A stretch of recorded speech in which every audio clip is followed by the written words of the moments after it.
How's it going, everyone? As always, my name is Jimmy Champagne, and this is my channel PSReady, all about PlayStation. I'll tone down the sub shoutouts soon, I promise, but I'm really trying to get to 200,000 subscribers, so whether you're new here or you've been here for a while, make sure you're subscribed to the channel and have your notifications set to all. And also, if you have your notifications set to all, make sure you click the bell and check that they're not personalized and set to all instead, because personalized for some reason shows like one video out of 15, and that's annoying, right? In today's video, we're covering the new PS5 Beta update. Yes, we just got a PS5 update, but they're already giving us another one with even more features packed into it. We've got a quick update on the Xbox coming to PlayStation situation, and there's a really weird game that I just played the demo for that I think you're going to want to add to your radar. So let's start out with this new PS5 Beta update. So I was honestly shocked when I saw the tweet this morning when I woke up. It was right there on my Twitter feed. It was a new beta from PlayStation, and I've had a 100% track record at getting invited to these software betas. And honestly,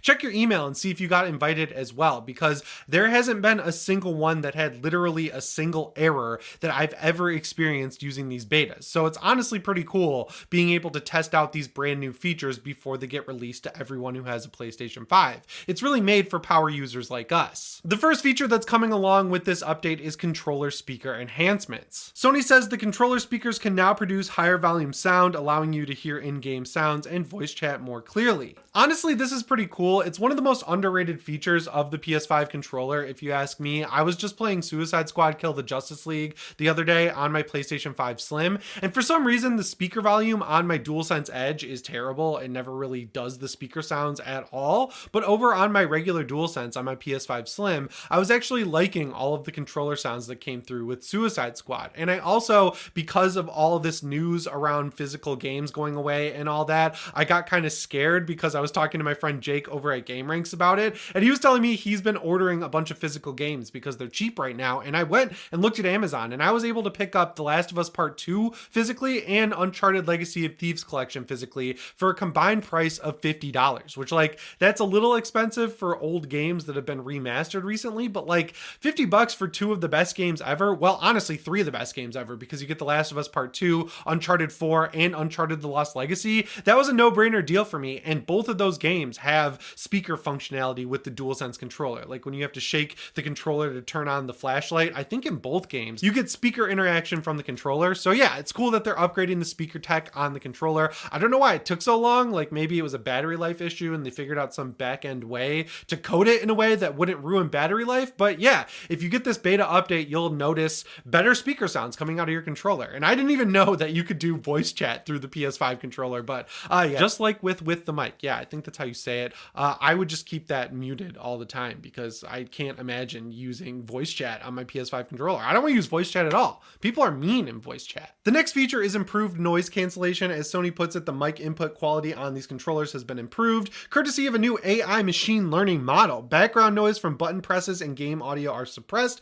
resulting in a better voice chat experience. Install the system software beta and update the controller device software to enjoy enhanced clarity of your voice chat audio when using the controller mic. Now, honestly, I was just bitching about using the mic on the controller. I still don't think I'm going to use it, but that is the biggest problem with the voice chat on the mic. People don't know that it defaults to on no matter what with the PlayStation 5. And of course, you can go into the settings and set it to default to off, which is great. But yeah, when people are in Call of Duty lobbies or really any multiplayer game that defaults with voice chat to on, you can hear everything. You can hear them arguing with their girlfriend. You can hear them breathing. You can hear their stomach working and the buttons clicking. And the button clicking is really high pitched and it doesn't sound very good. So I want to test out this AI software and see if it actually does a good job. But Discord's had this for a long time and it actually works pretty well on Discord. So knowing that Sony is invested in Discord, they probably got access to whatever that AI tech is. So I could honestly see this working pretty good. And then finally, they have a little note that says, with this update, you may feel that the sounds coming from your controller speaker may sound louder.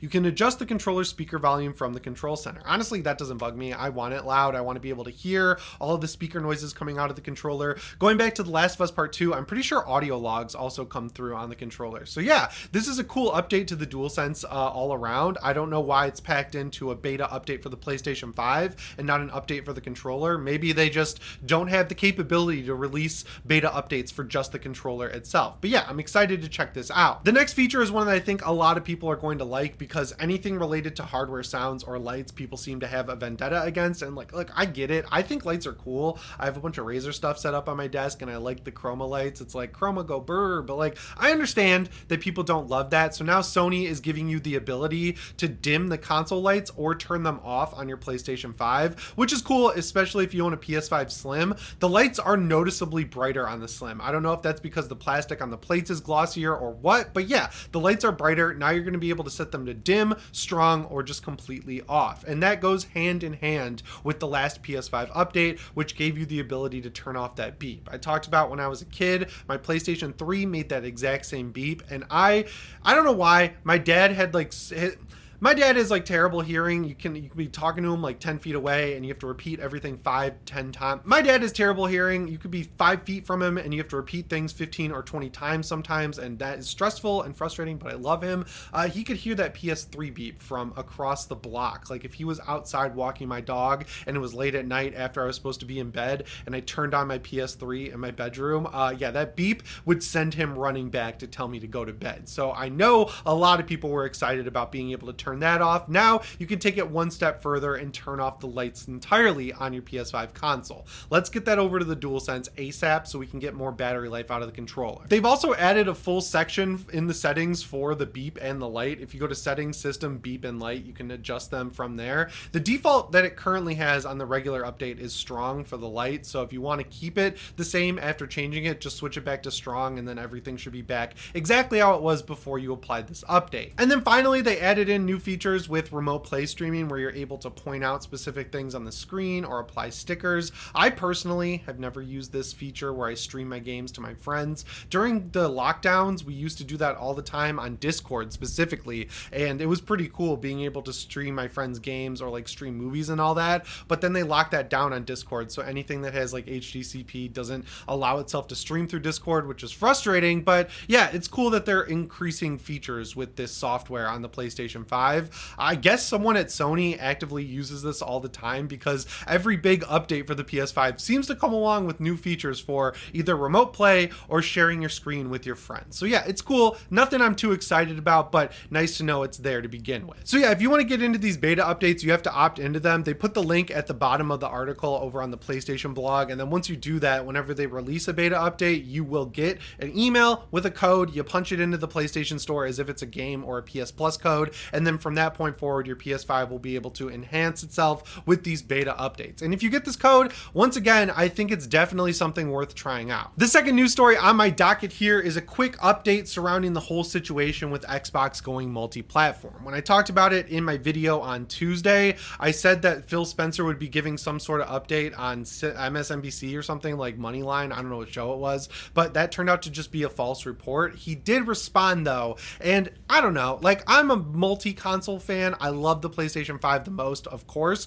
but I have an Xbox Series X, so I am at least tertiarily interested in what's going on with Xbox. And from that standpoint, I don't think this response from Phil Spencer is adequate at all. I'll talk about it after I read his response. What he said is, "We're listening and we hear you. We've been planning a business update event for next week where we look forward to sharing more details with you about our vision for the future of Xbox. Stay tuned." Now, that highlights one of the biggest problems I think with Xbox, and this was highlighted extremely well by the Xbox guy over at IGN, Ryan McCaffrey. He's been there forever. He's actually a really cool guy. I met him in person a couple of times, but yeah, what he had to say is, "I respect the hell out of Phil, but constructive criticism time. Their messaging is almost always reactive rather than proactive. Their brand is in constant defensive state. It's been this way since 2013. It makes them look weak, honestly. Sony and Nintendo aren't like this. Anytime they take a step forward, forward, there's seemingly a rake on the ground that smacks them in the face and causes them to stumble backwards. And it's always self-inflicted. Case in point,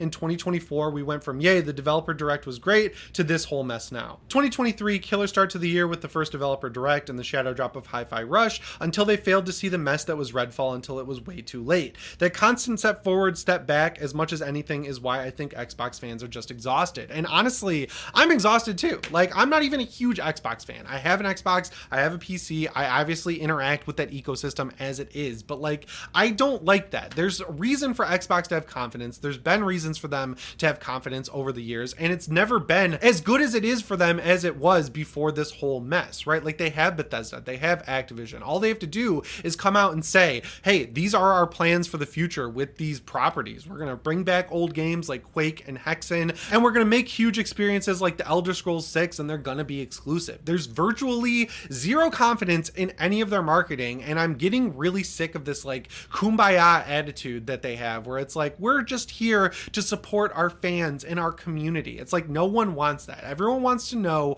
what games you have on the horizon and how you're going to make people who bought an Xbox Series X as their main console feel supported with their purchase, right? Like, you want to feel excited about the future of Xbox instead of constantly be worried and having to like come up with theoretical ways in which they could win. And then to just see that happen and then have them sort of step on the rake, as Ryan McCaffrey put it time and time again, it's got to be getting pretty old for them, because it's been old for me for at least a generation, right? Like, ever since the Xbox One generation, I've been waiting for Xbox to do something good. And it's like, yeah, one step forward, 5 steps back every single time. This also just kind of confirmed to a lot of people that what we've been hearing is at least in part true. Big games like Gears of War are probably going to be coming over to the PlayStation ecosystem. Big games like Halo, the Master Chief Collection. And when they're taking their official mascots like Master Chief and Marcus Phoenix and just sending them out into the ether and letting them exist on other platforms that aren't PC, I don't think that's good for the brand at all. And once again, I don't like that from the standpoint of being a PlayStation fan, because I've lived through a lot of PlayStation's trips and falls in the past as well. I grew up in the 90s. I grew up in the early 2000s. The PS2 was awesome, but man, they really up with the launch of the PS3, and they were on their back foot for pretty much the entirety of that generation. Of course, they were able to iron things out and win their fan base back, and by the end of that generation, the PS3 did end up outselling the Xbox 360, but that was because Sony was so consumer friendly. With their version of PlayStation Plus, you didn't need it to access online. Online was always free. They were giving away tons of games on PS Plus if you had that subscription service. When their network went down for an entire summer, they gave people access to games like Infamous 2, Little Big Planet 2, like an actual good plethora of games that like were system sellers at the time. They dramatically lowered the price of the PS3, they increased the storage, and then going into the PS4 generation with the Vita, you would get codes for a lot of games for Vita, even if you bought them physical. So if you were a poor college student like me at the time, you could trade your games back in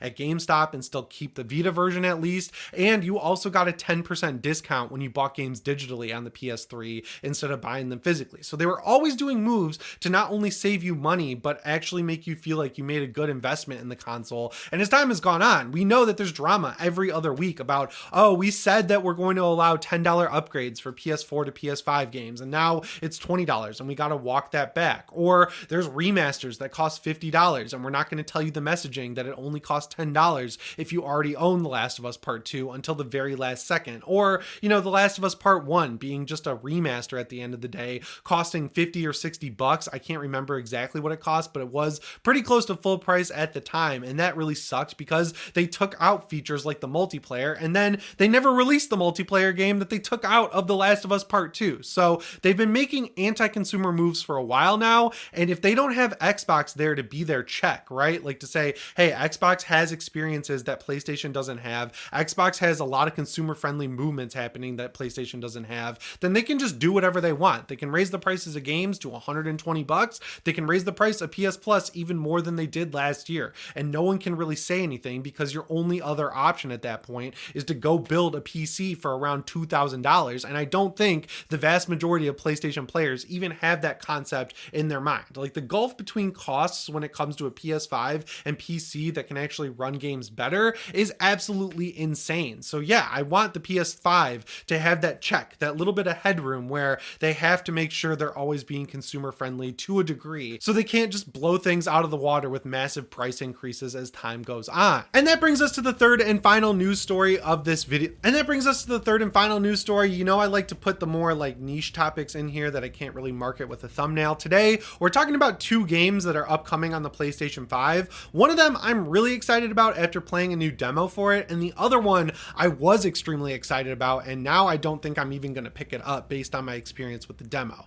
We'll start out with the first game. It's called Indica, and this is not necessarily a game that I would initially be super excited about because on the surface it looks a lot like those narrative-driven third-person games that don't have combat, like a Plague Tale: Innocence and Requiem. I know that has combat, but like combat's not the focus. This one has like virtually zero combat, but when you hear about the story and actually play the demo, it's immediately intriguing. So this game, you play as a Russian nun who goes on a road trip to like kind of do a self-discovery journey, but her road trip companion is the actual devil, and the guy playing the devil is awesome. He's quirky, he's funny, and just that Russian edge to it kind of makes it really cool in a way that you don't see from a lot of games outside of like Chernobylite and I guess Metro. So it's unique in that standpoint, but it also has a weird video game flair, like where you can get upgrades and stuff like that. But when you go to the upgrade menu, it's very like pixelated, it's very video gamey. There's a lot of video gamey sound effects, and the soundtrack was incredible. The animations were really good, the graphics were awesome, and it ran pretty well on my 4090 PC. This game is listed to come out in Q1 2024